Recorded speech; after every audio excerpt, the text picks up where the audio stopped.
একটা পুরুষকে কাঁদানো এতটা সহজ নয়, আবার একটা পুরুষকে কাঁদানো খুব একটা কঠিনও নয়। একটা পুরুষ তখনই কাঁদে যখন তার সবচেয়ে প্রিয় মানুষটি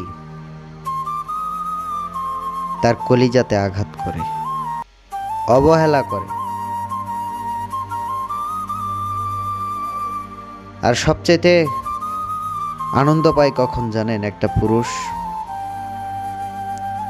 যখন তার প্রিয় মানুষটা তার কলিজাটা ছিঁড়ে টুকরো টুকরো করে ফেলে। আমরা হচ্ছি সেই শখের পুরুষ।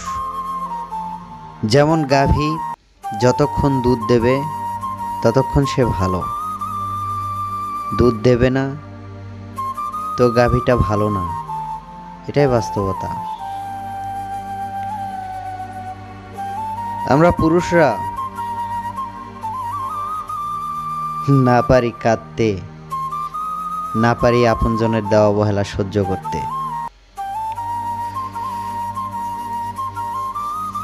তবে দিন শেষে হাজারো কষ্টের মাঝেও মুখে এক চিলতে হাসি নিয়ে আমরা বলতে জানি, আলহামদুলিল্লাহ, অনেক ভালো আছি।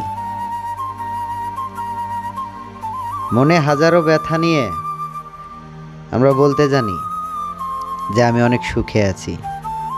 পকেটে একটা টাকা না থাকলেও তবুও নিজের আপন মানুষটাকে বলতে পারি যে আমার কাছে টাকা আছে, আমি হ্যাপি আছি। আসলে কেউ কখনো পুরুষকে চেনেইনি।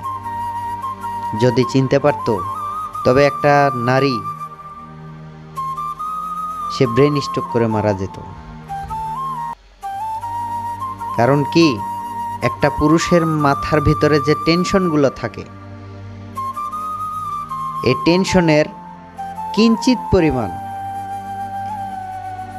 একটা পুরুষের মাথায় যে টেনশনগুলো থাকে তার 1,00,000 ভাগের 1 ভাগ যদি একটা নারীর মাথার উপরে দেওয়া হয়, ওই নারী আমার ক্ষুদ্র জ্ঞানে আমি বলতেছি যে ওই নারী 5টা মিনিট থাকতে পারবে না, সে ব্রেন স্ট্রোক করে মারা যাবে। অথচ আমরা পুরুষ হাজারো অবহেলা, হাজারো দুঃখ, হাজারো কষ্ট বুকে নিয়ে দিব্যি চলে ফিরে খাচ্ছি।